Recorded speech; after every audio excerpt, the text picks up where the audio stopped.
السلام عليكم ورحمة الله وبركاته. حبايبي النهاردة فيديو جديد ان شاء الله يعجبكم. النهاردة بقى هنغير لون اوضة النوم.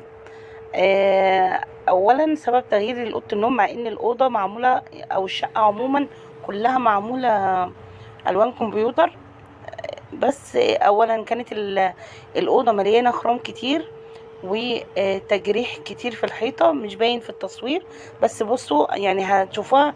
يعني كل اللي هو متمعجن ده كان في الحيطة. تمام، انا جبت كيلو من المعجون وبدأت القط الحاجات اللي هي ايه كان فيها تجريح، مسامير، تقفلت ده كله. تمام. يعني انا مستلمه الشقة كده. وغير كده كمان السبب التاني ان اللون البرتقاني كاتم الأوضة قوي. يعني اولا تحسي كده وانتي داخله ان الاوضه كاتمه. بدأت أعمل إيه؟ بدأت أشيل السرير، فكيته وبدأت أركنه كده على ناحية الدولاب، وقلت إيه هبدأ أعمل يعني نص الأوضة الأول، وبعد كده بعد ما أخلص هنقل الحاجة الناحية التانية، وبعد كده أبدأ أشتغل في نص الأوضة التانية. تمام. جبت إيه؟ جبت بستلة مط 30 30. دي لازم، لان انا عايزه اغطي اللون البرتقاني، فما ينفعش اشتغل بنص لمعه على طول. لازم الاول ادي بتونه للون الغامق، وبعد كده ابدا احط اللي هو نص لمعه. تمام. بالنسبه للنص لمعه اسمها 20 20. دي بجيبها طبعا من عند الموان، اسمها 20 20 نص لمعه. تمام. طبعا معجنت وبعد كده سبتها تنشف، وبعد كده صنفرت الحتت اللي انا معجناها، وبعد كده جبت بقى الباستيلا اللي هي 30 30، وجبت علبة لون اسمها فانيليا لاتيه. دي بتبقى جاية جاهزة، يا دوبك بتحط منها بتدرب لك اللون على طول، ما بتحتاجيش بقى الوان تانية معاها. وبدأت اداري بقى كل البرتقاني اللي كان في الأوضة. وبالنسبة للكرانيش خليت شوية أبيض لوحديهم، وداريت برضو اللون البرتقاني اللي كان في الأوضة من فوق، اللي في الكرانيش من فوق. تمام. اديتها طبعا دي كده واخدة وشين.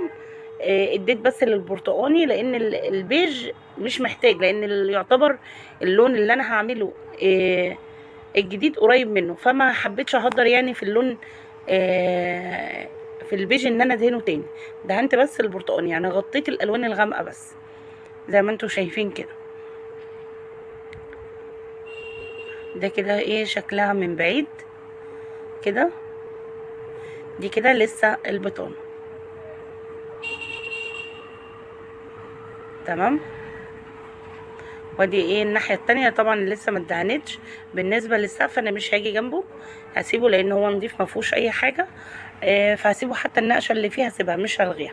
هنا بقى نبدا نعمل ايه في الكرانيش. جبت علبه دهب مائي من عند الموان، بتجيب 35 جنيه. وقلت هدي بدل البرتقاني اللي كان في السقف ده هديه دهبي. كان ممكن اعمل مثلا لون تاني من الفانيليا لاتيه، بس يعني انا بحب الذهبي يخش بالذات مع الالوان البيجات بينور اكتر. وده ايه كان شكله. طبعا هديها اول وش، وبعد ما بتنشف بديها وش تاني، عشان طبعا الدهبي ما مغطيش من اول مره، لازم اديها ايه يعني وشين. بصوا الدهبي منور ازاي ولايق كمان مع اللون اللي في السقف.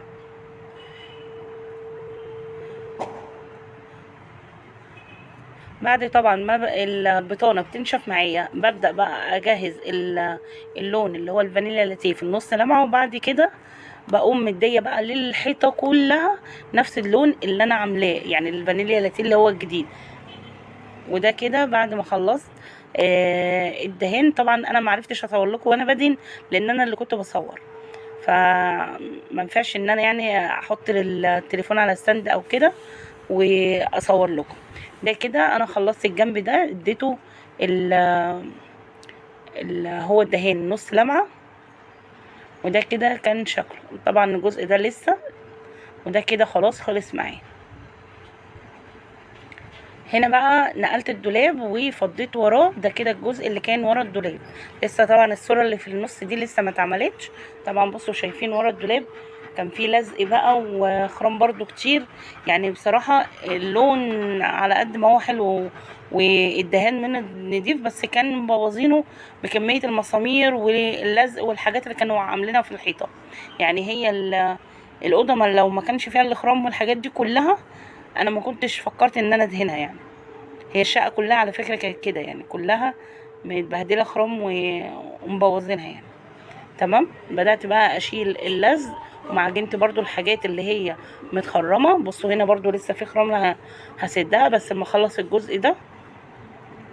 وهبدا انزل بقى السبوتات دي، هنزلها عشان المجدن يعني ما تتبهدلش معايا. هنا اهو زي ما انتم شايفين بدات ادي لكرانيش اول وش، وبرضك البرتقاني كده غطيته يعني، فاهمني؟ طبعا بديها وش واسيبهم ما ينشف، وبعد كده بديها وش تاني. وهنا برضو السرة برضو بغطي اللي هو البرتقاني ده زي ما انتم شايفين كده. هديها بقى وش وبعد كده هوريكم هنعمل ايه.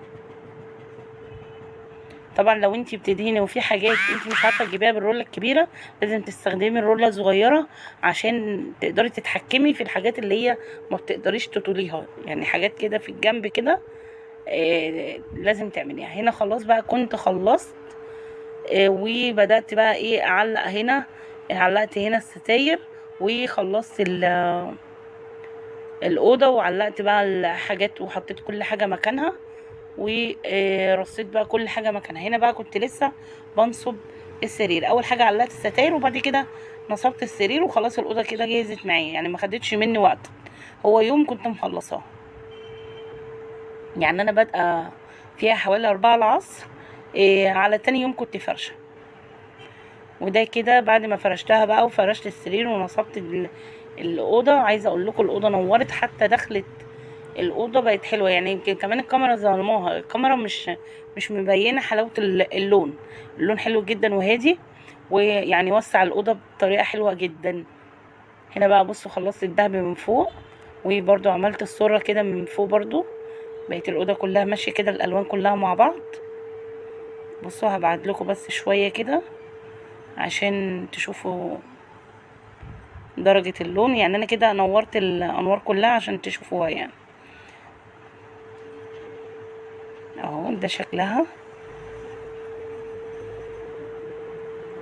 بصوا من بعيد يعني. حتى كمان انا على فكرة نقلت المكان الدولاب، يعني الدولاب كان المفروض مكان السرير، والسرير كان مكان الدولاب. فانا كده بدلت يعني، حطيت السرير هو اللي في وش وانا داخلة من الأوضة. وده كده كان شكل الأوضة بعد ما خلصت. هطفيلكم النور برضو عشان تشوفوا النور. الأوضة ما بضلم اللون بيظهر اكتر.